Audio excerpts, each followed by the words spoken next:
Hello and welcome to my review of Three Men in a Boat by Jerome K. Jerome. First published in 1889, Three Men in a Boat is narrated by Jay in the first person and tells the story of his trip up the Thames with his friends George and Harris and the dog Montmorency. As plots go, that's pretty much it, but it serves as the basis for a series of scrapes, of anecdotes and occasional daydreams about the human condition and that other famous preoccupation of the period, the condition of Britain and its empire. If the very mention of empire is enough to set you quivering, I should point out that it is not a significant part of the text, and aside from one racial slur that can't be detailed on YouTube, there's little here to rub your trigger bone the wrong way. And that aside, there's actually quite a lot for you to enjoy, in part because the butt of the joke is invariably one of the three heroes, or some other typical example of the Englishman.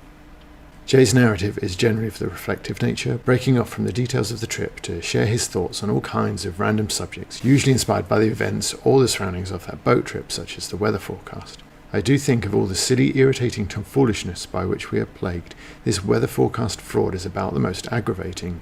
It forecasts precisely what happened yesterday or the day before, and precisely the opposite of what is going to happen today. Jay goes on to relate a previous holiday where they religiously followed the forecast, staying in when it was sunny and taking the picnic in a downpour before he turns his critical eye on a barometer. There was one hanging up in a hotel in Oxford at which I was staying last spring, and when I got there it was pointing to set fair. It was simply pouring with rain outside and had been all day. On the days that follow, Jay taps that barometer and each day it promises warmer and drier weather, while outside the rain gets harder and harder. It tried its best, but the instrument was built in such a way that it couldn't prophesy fine weather any harder than it did without breaking itself. It wanted to go on to prognosticate drought and water famine and sunstroke and simoons and such things. Meanwhile, the rain came down in a steady torrent, and the lower part of the town was under water, owing to the river having overflowed. Jay's thoughts then are often on subjects close to an Englishman's heart, such as the unreliability of the weather, expensive machines, on overpopulation, and the crowding of cities, as well as the hectic pace of modern life. Three Men in a Boat at times reads like a modern bestseller, not one approaching 150 years old. Jay shares his views on just about everything, but particularly on his friends. George has a doctorly way about him, picked up from his brother who is in the profession. George's main hobby seems to be sleeping, while Harris enjoys eating and drinking. None of them seem to enjoy or partake of working very much. It is not that I object to work, mind you. I like work. It fascinates me. I can sit and look at it for hours. You cannot give me too much work. To accumulate work has almost become a passion with me. My study is so full of it now that there is hardly an inch of room for any more. And I am careful of my work too. Why, some of the work that I have by me now has been in my possession for years and years, and there isn't a finger mark on it. But though I crave for work, I still like to be fair. I do not ask for more than my proper share, but I get it without asking for it, at least so it appears to me, and this worries me. George says he does not think I need trouble myself on the subject. He thinks it is only my over-scrupulous nature that makes me fear I am having more than my due, and that, as a matter of fact, I don't have half as much as I ought, but I expect he only says this to comfort me. As a sufferer myself, I can assure you that laziness is both an incurable malady and a highly contagious one. Fortunately, or unfortunately, someone did find a cure. It wasn't through hard work that it failed to catch on, but here it is if you're interested.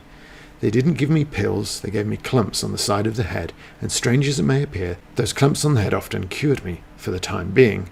I have known one clump on the head have more effect on my liver and make me more anxious to go straight away then and there and do what was wanted to be done without any further loss of time than a whole box of pills does now. You know, it often is so. Those simple old-fashioned remedies are sometimes more efficacious than the dispensary stuff. Simpler times, I know, but I wonder if it might still work. Whether it's the river, the camping, the other river goers, it seems like everybody and everything is out to complicate Jay's simple life. Much of this might sound a little like the TV show Grumpy Old Men, where a few almost celebrity types took time out of their enforced retirements to moan about modern times at the licence payer's expense. But it isn't all like that. Jay's narrative is actually quite personable, and combined with the stupidity of the three humans involved, makes things pretty light-hearted and includes a few laugh-out-loud moments. A lot of it, such as the uncle who effectively takes the Y out of DIY by roping in everybody and still making a hash of it, is actually quite relatable too. In amongst the ruminations there's also a little bit of slapstick, such as Montmorency's assault on the tea kettle. At the first sound the kettle made, he rose, growling, and advanced towards it in a threatening attitude. It was only a little kettle, but it was full of pluck, and it up and spat at him. "Ah, would you?" growled Montmorency, showing his teeth. "I'll teach you to cheek a hard-working, respectable dog, you miserable, long-nosed, dirty-looking scoundrel, ye. Come on!" And he rushed at that poor little kettle and seized it by the spout. To find out who wins this battle of the Titans, unfortunately, you do have to buy the book. In the second half of the text, things do get a touch repetitive. The depiction of the erection of the tent in the first half, for example, funny as it is more or less the same as the battles with the fishing net towards the end. Further, there's little in the way of plot or building action towards the finale. Instead, it just drifts along lazily, a little like our three heroes, and ends with them heroically ditching the boat and getting a train home. In conclusion, there's a lot of comedy, particularly in the first half of the book, and a nice mix of whimsical musings, some of which is actually quite poetic. The plot is negligible, mildly repetitive if you really want to be harsh, and Montmorency the dog is a touch underused, but Jay's thoughts on his modern world are often strikingly relevant to our own world, while his views on staples like the weather, food, work, and family are simply timeless. His suggestion that broken Victorian tat might actually become valuable in 200 years was about 100 years wide of the mark. Otherwise, I'd say he actually might have been some sort of Nostradamus too. The book ends with a hopeful wish that it may make a fine entry into the genre of travel books. It is instead a fine entry into the genre of comedy books. I laughed out loud more than once, which, as they say in France, is proof of the pudding, though they say it in French, obviously.